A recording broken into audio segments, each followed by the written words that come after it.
There's never been a better time to build, especially since the construction industry was one of the hardest hit when the housing bubble burst.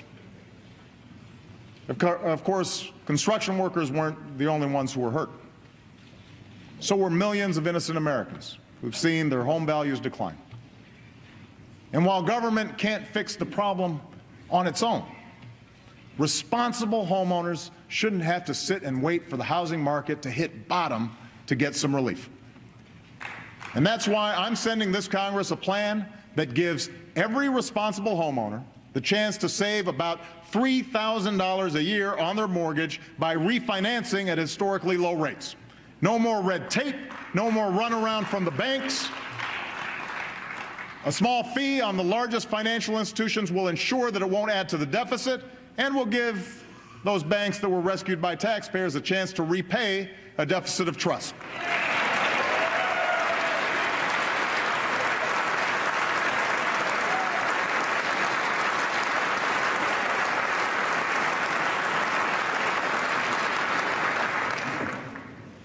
Let's never forget, millions of Americans who work hard and play by the rules every day deserve a government and a financial system that do the same. It's time to apply the same rules from top to bottom.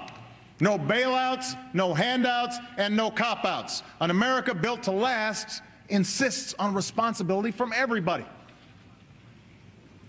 We've all paid the price for lenders who sold mortgages to people who couldn't afford them, and buyers who knew they couldn't afford them.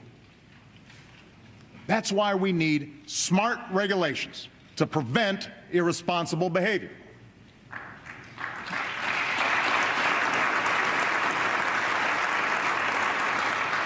Rules to prevent financial fraud, or toxic dumping, or faulty medical devices. These don't destroy the free market. They make the free market work better. Now, there's no question that some regulations are outdated, unnecessary, or too costly.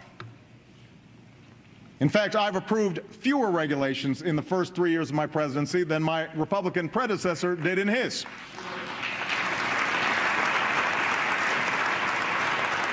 I've ordered every federal agency to eliminate rules that don't make sense.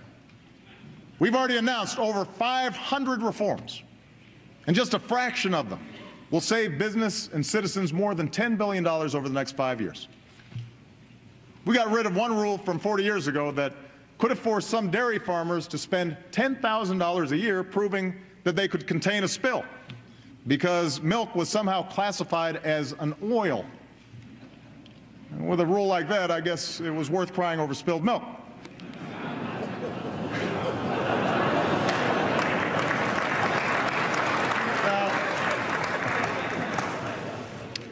I'm confident a farmer can contain a milk spill without a federal agency looking over his shoulder.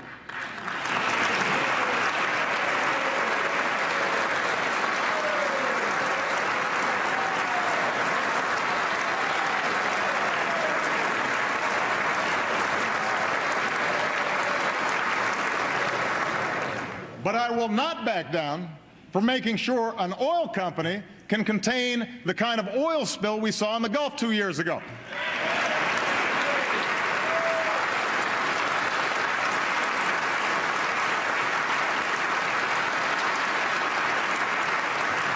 I will not back down from protecting our kids from mercury poisoning or making sure that our food is safe and our water is clean. I will not go back to the days when health insurance companies had unchecked power to cancel your policy, deny your coverage, or charge women differently than men.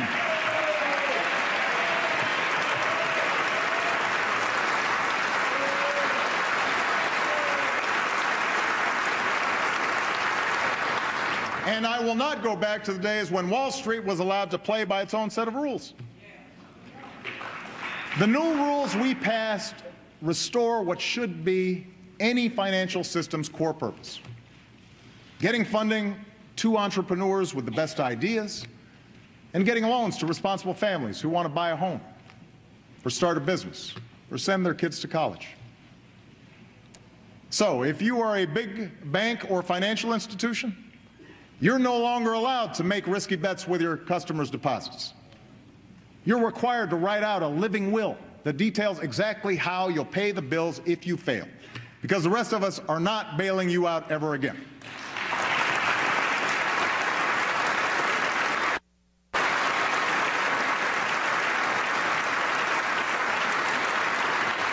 And if you're a mortgage lender, or a payday lender, or a credit card company, the days of signing people up for products they can't afford with confusing forms and deceptive practices, those days are over. Today, American consumers finally have a watchdog in Richard Cordray with one job: to look out for them.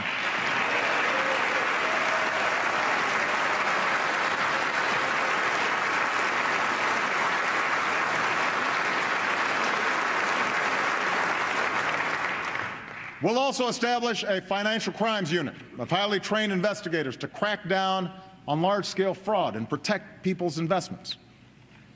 Some financial firms violate major anti-fraud laws because there's no real penalty for being a repeat offender. That's bad for consumers, and it's bad for the vast majority of bankers and financial service professionals who do the right thing. So pass legislation that makes the penalties for fraud count. And tonight I'm asking my Attorney General to create a special unit of federal prosecutors and leading state attorney general to expand our investigations into the abuse of lending and packaging of risky mortgages that led to the housing crisis. This new unit will hold accountable those who broke the law, speed assistance to homeowners, and help turn the page on an era of recklessness that hurts so many Americans.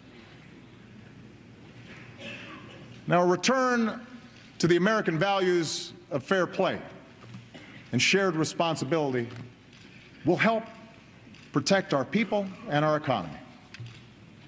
But it should also guide us as we look to pay down our debt and invest in our future. Right now, our most immediate priority is stopping a tax hike on 160 million working Americans while the recovery is still fragile.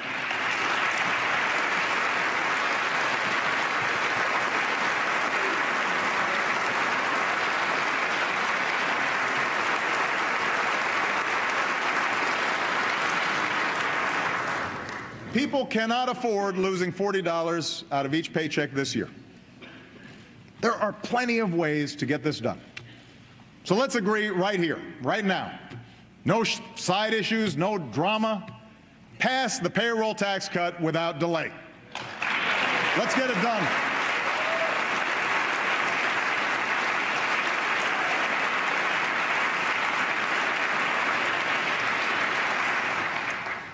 When it comes to the deficit, we've already agreed to more than $2 trillion in cuts and savings.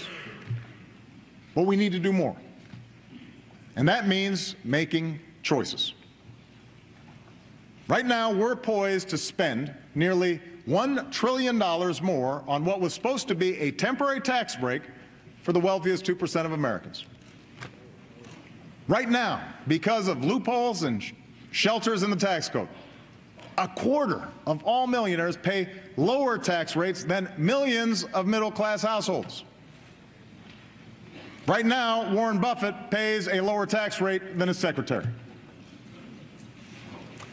Do we want to keep these tax cuts for the wealthiest Americans, or do we want to keep our investments in everything else, like education and medical research, a strong military, and care for our veterans? Because if we're serious about paying down our debt, we can't do both.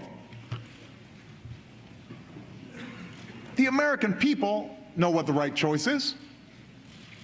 So do I. As I told the Speaker this summer, I'm prepared to make more reforms that rein in the long-term costs of Medicare and Medicaid and strengthen Social Security, so long as those programs remain a guarantee of security for seniors. But in return, we need to change our tax code so that people like me and an awful lot of members of Congress pay our fair share of taxes.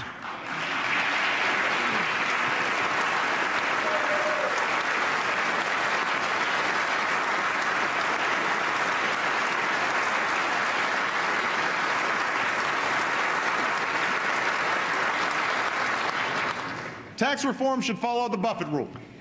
If you make more than $1 million a year, you should not pay less than 30% in taxes. And my Republican friend Tom Coburn is right. Washington should stop subsidizing millionaires. In fact, if you're earning $1 million a year, you shouldn't get special tax subsidies or deductions. On the other hand, if you make under $250,000 a year, like 98% of American families, your taxes shouldn't go up. You're the ones struggling with rising costs and stagnant wages. You're the ones who need relief. Now, you can call this class warfare all you want, but asking a billionaire to pay at least as much as his secretary in taxes? Most Americans would call that common sense. We don't begrudge financial success in this country. We admire it. When Americans talk about folks like me paying my fair share of taxes, it's not because they envy the rich. It's because they understand that when I get a tax break I don't need and the country can't afford, it either adds to the deficit or somebody else has to make up the difference, like a senior on a fixed income, or a student trying to get through school, or a family trying to make ends meet. That's not right. Americans know that's not right. They know that this generation's success is only possible because past generations felt a responsibility to each other and to the future of their country. And they know our way of life will only endure if we feel that same sense of shared responsibility. That's how we'll reduce our deficit. That's an America built to last.